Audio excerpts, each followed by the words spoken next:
Salmo 102, Tehilim Kuf Beis, está escrito de manera tal que se transforma en la plegaria, en la oración de cada una de las personas que están en el Golus, en el exilio. Cada uno de ellos reza justamente esta petición a Dios para que llegue la Geula, la redención. Aleph 1.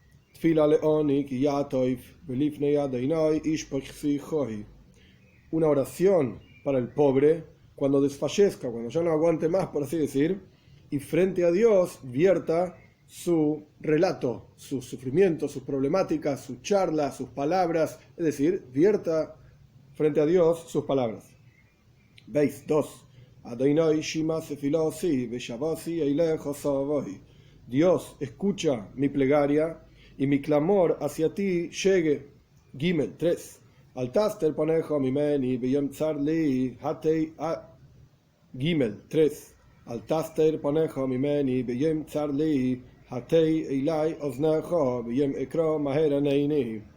No ocultes tu rostro de mí en el día de mi sufrimiento, cuando para mí es opresión y dureza, etc. Inclina hacia mí tu oído en el momento en que te llamo, rápidamente, contéstame.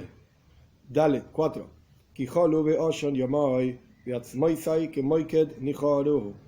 Porque se han consumido en el humo mis días, es decir, mis días han pasado rápidamente como el humo se consume rápidamente al viento, y mis huesos como una fogata se han secado, es decir, como que algo que está frente al fuego y termina secándose, marchitándose rápidamente.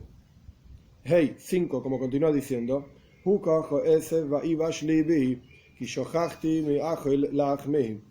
fue golpeado como un pasto, como el pasto es golpeado por el sol, y el sol seca el pasto rápidamente si está muy caliente el clima. Se ha secado mi corazón, entonces mi corazón es como un pasto, es comparado como el pasto, los huesos son comparados a algo secado frente al fuego ardiente. Y aquí también el corazón se ha secado como el pasto golpeado frente al sol ardiente, porque me olvidé de comer mi pan, es decir, en tanto sufrimiento ya ni siquiera hambre tiene, no tiene apetito, etc. Vov 6. Por la voz de mi suspiro se pegó mi hueso a mi carne, está totalmente flaco, desfalleciente, literalmente como dijo en el primer versículo, cuando la persona desfallezca y frente a Dios vierta sus plegarias. Zain, en el exilio mismo,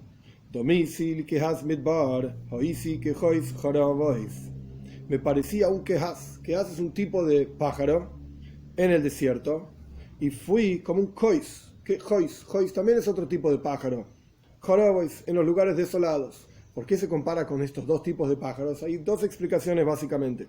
El Radak, uno de los comentaristas principales, Rav Kimchi, explica de la siguiente manera.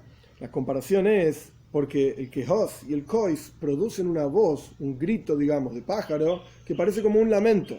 Entonces está diciendo, en el exilio me lamento como un quehoz se lamenta en el desierto, y como un kois se lamenta en los lugares desolados.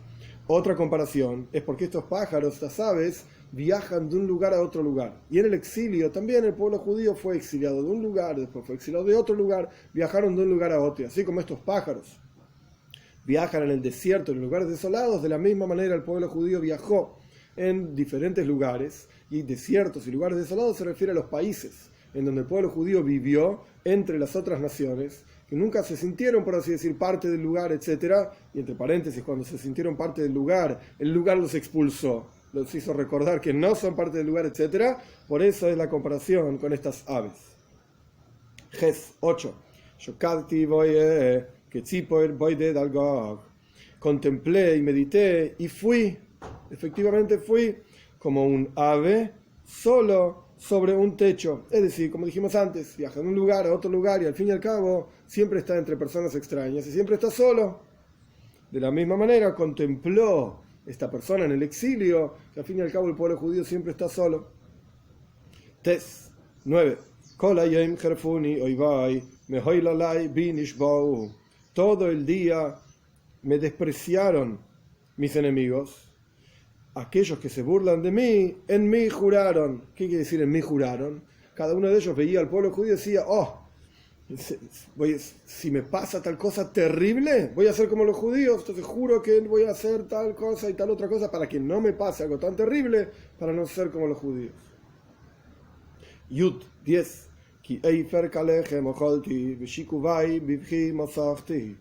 Porque cenizas como pan comí, este es el sentido y el gusto que tenía cada comida que comía, y mi bebida como lágrima mezclada, es decir, estaba como mezclada en lágrimas mi bebida, siempre era amargo. Yud Aleph 11.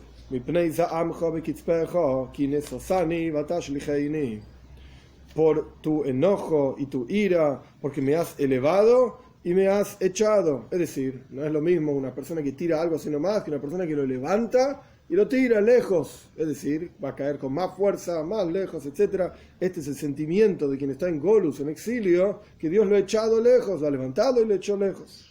Yud Beis 12. Mis días son como una sombra echada y yo soy como el pasto que se marchita. ¿Qué quiere decir una sombra echada? Hacia el atardecer el sol ilumina sobre la tierra y produce sombra, pero después cuando el sol se pone y desaparece, por así decir, detrás del horizonte, ya esa sombra no está más. Entonces mis días, mi vida parece como una sombra echada que va desapareciendo. Por eso dice que es como un pasto que se marchita rápidamente. Yud Gimel 13. Y tú, por el otro lado, tú, Dios, por siempre estás sentado, es decir, tu juramento de la Geule, de que va a llegar la redención en la Toira, en los Nevim, en diferentes lugares, es algo que es Leoilom, es eterno, y tu recuerdo es generación tras generación. Dios juró que va a traer la Geule, la redención. Entonces esta persona que está sufriendo en el exilio está pidiendo a Dios. Yud Dalet, por cuanto tú eres eterno, 14,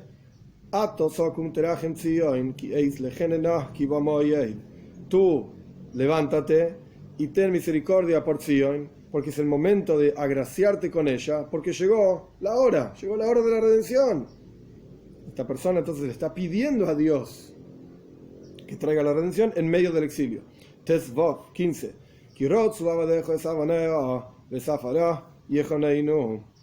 Porque desean tus sirvientes, incluso es Abanea, incluso las piedras de Zion. Acabamos de decir en el versículo anterior que tenga misericordia a Dios de Zion, que se refiere a Yerushalayim, a Eretz Israel, al pueblo judío, etc. Entonces, está diciendo en el siguiente versículo, porque deseamos en el Golus, en el exilio, deseamos y recordamos y anhelamos incluso sus piedras, las de Yerushalayim, de Zafará y su polvo, y Joneinu, también lo deseamos y lo queremos, la Geule, la redención. Tetzain 16. Entonces, cuando eso ocurra, cuando venga la redención en la práctica,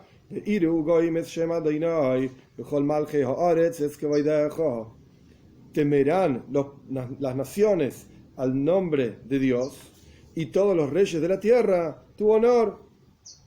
Todo esto ocurrirá en la redención, la Geula, que va a venir rápidamente.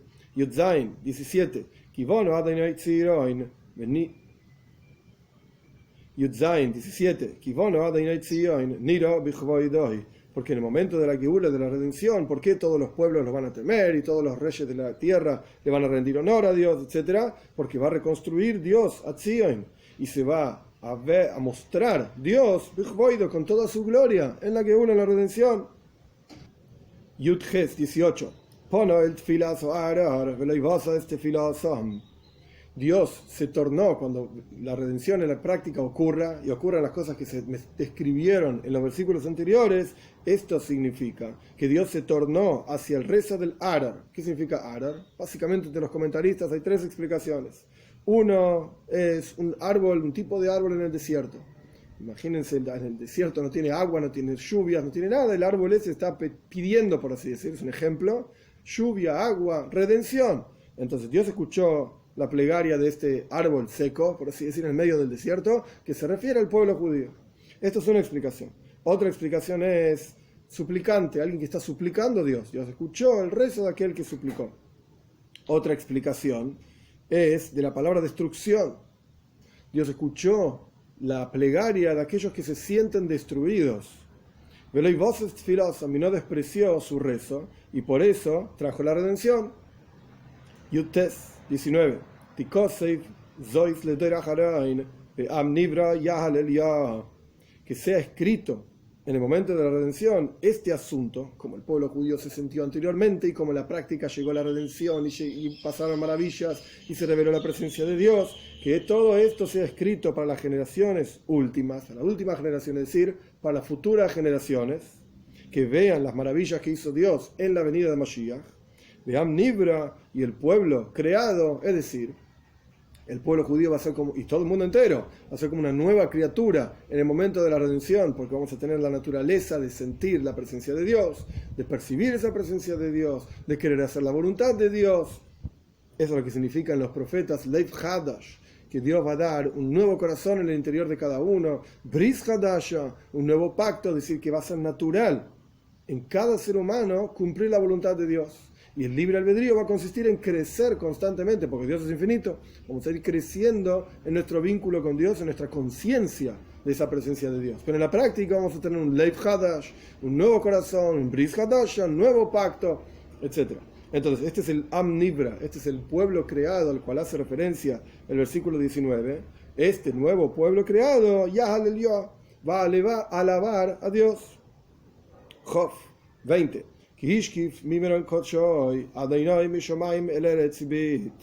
Porque observó desde su santa elevación, Morim significa elevado, Koche santo, entonces Dios desde su santa elevación, loable, etc., él observó, Dios desde los cielos hacia la tierra, miró el sufrimiento del pueblo judío.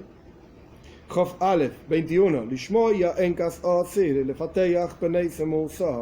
Para escuchar, ¿para qué observó? Para escuchar el clamor del cautivo, el pueblo judío como cautivo en medio del exilio.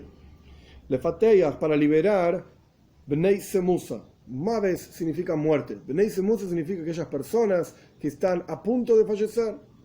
Como dijimos en el comienzo del Salmo, Kiyatef, cuando la persona desfallezca en el exilio, entonces va a vertir sus palabras frente a Dios. Que estas son las palabras justamente que está advirtiendo. Entonces, Bnei Semusa son personas que están cerca de morir. El pueblo judío se siente como Bnei Semusa, como personas a punto de morir en el medio del exilio. Job Beis 22. Para contar en el momento de la redención en Zion, en Jerusalén, el nombre de Dios y su alabanza en Jerusalén. Job Gimel 23. ¿Qué es lo que va a ocurrir en el momento de la Geule, de la redención? Se van a juntar los pueblos juntos, todos los pueblos, como dicen Tsefania también, que todos vamos a servir a Dios hombro a hombro y reinados para servir a Dios. Esto es lo que va a ocurrir en la Geule, en la redención. Entonces, antes de seguir adelante, el Salmo primero empezó diciendo, nos sentimos mal, estamos mal, somos como viajantes de un lugar a otro, como pájaros que lloriquean, etc. Y después dijo, porque deseamos ese momento de redención, deseamos a Zion, todos los pueblos van a temer a Dios, van a ver la gloria de Dios. Dios efectivamente escuchó la plegaria de este árbol en el desierto, o de quien suplica, etc. Y esto va a ser escrito generación tras generación para ver las maravillas de Dios, y todos lo vamos a servir. Pero ahora volvemos al Golus, volvemos al exilio, en la situación real en la que nos encontramos. Job Dalet 24. Se sufre en el camino mi fuerza, es decir, deambulamos de un lugar a otro y esto nos quita la fuerza. Y esto está reduciendo literalmente mi vida. Volvemos al exilio, por así decir, a la realidad en la que nos encontramos. Job Hei 25. Oymar Eili alta aleni bajatzi amai doirim shenoisajo. Le dije a Dios, por así decir, Keili, tú eres mi fuerza, tú eres mi Dios. Alta aleni bajatzi amai, no me eleves en mitad de mis días. Porque cuando la persona fallece, la neshome retorna, como está escrito, el espíritu retorna hacia Dios, quien lo entregó. Entonces no me eleves, no me saques en medio de mi vida, en el exilio, como dijimos anteriormente, que la vida de la persona pasa como una sombra hacia el atardecer, que se está acabando. Por cuanto, generación tras generación son tus años. En todas las generaciones que vivimos en el exilio, Dios obviamente está presente. su vida es real en cada uno de los años del exilio. Por lo tanto, en cada una de esas generaciones, Alta Aleini Behatzi Yamai, no me eleves, no me hagas morir en medio de mi vida. Job 26. Lefanim haaretz yasavta umaise yodecha shamayim. En antaño, hace muchos años, la tierra fundaste. Dios creó la tierra. O sea, Dios es eterno, tanto tanto hacia el futuro, generación tras generación son sus años. Siempre, cada generación que se encuentra en el exilio va a pedir y va a suplicar, Alta Aleini Behatzi Yamai, no me eleves en mitad de mi vida. Y hacia atrás también, en el versículo 26, hacia atrás, hace mucho la tierra fundaste, y las acciones de tus manos, los cielos, fundaron y crearon. Job Zain 27.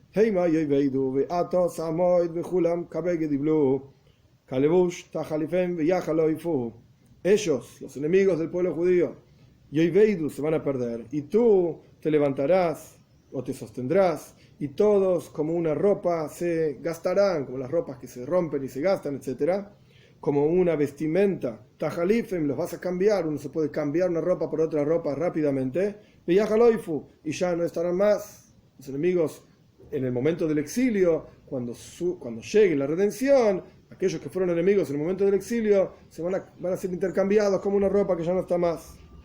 Job 28. Y tú eres Dios, y no tienes un límite, ni para atrás ni para adelante del tiempo, eres eterno. Tus años no se gastan. Job 29. Los hijos de tus sirvientes vivirán en Eretz Israel, en la tierra de Israel, con la reunión de los Yehudim de todo el exilio, los distantes en la tierra de Ashur, etc. Todos retornarán hacia Dios, hacia Eretz Israel, y su descendencia frente a ti vivirán. Es decir, vivirán por siempre en la tierra de Israel. Este es el salmo en la petición, por así decir, encarnada para que termine el exilio. En el primer versículo del salmo hay una enseñanza del Baal Shem Tov extremadamente importante. El versículo leía: Fila leoni kiatov, la plegaria de un pobre cuando desfallezca, belifne Hashem ishpech, y frente a Dios viertas sus palabras, su charla, su relato, etc. Y luego comienza con el relato propiamente dicho. ¿Qué es lo que dice frente a Dios? Baal Shem Tov enseña con un ejemplo. ¿De qué está hablando el primer versículo? ¿Cuál es realmente la tfila? ¿Cuál es realmente la petición de aquel pobre que desfallece? Y el ejemplo que da el Baal Shem Tov es de un rey que con su bondad él publicó por sobre todos los países, todos los lugares que están bajo el gobierno de él, que él va a cumplir la petición de todos sus sirvientes. Todo el que quiera que venga a pedir algo, él lo va a cumplir. Y uno vino y pidió riqueza, otro vino y pidió honor, otro vino y pidió ser un ministro del rey. Cada uno tiene su petición y el rey cumple su petición. Había un jajam, así escribe Baal Shem Tov. Baal Shem Tov no escribió nada, pero sí escriben sus alumnos en nombre del Baal Shem Tov. Había un sabio, un jajam, un sabio, que en lugar de pedir algo concreto, el sabio pidió: yo quiero charlar con el rey 3 veces por día. Quiero hablar con él, quiero ver al rey, estar con él y que conversemos 3 veces al día. El rey escuchó esta petición y le pareció fantástica. No quería nada de él, lo quería a él. No quería un objeto que el rey tiene, un nombramiento que el rey puede dar, un papel de nobleza, etc. Quiero el rey. Entonces el rey cumplió esa petición, y no solamente cumplió esa petición, lo hizo con alegría, y también le dio riqueza y todo lo que necesitaba esa persona. El ejemplo es, volviendo a nuestro versículo,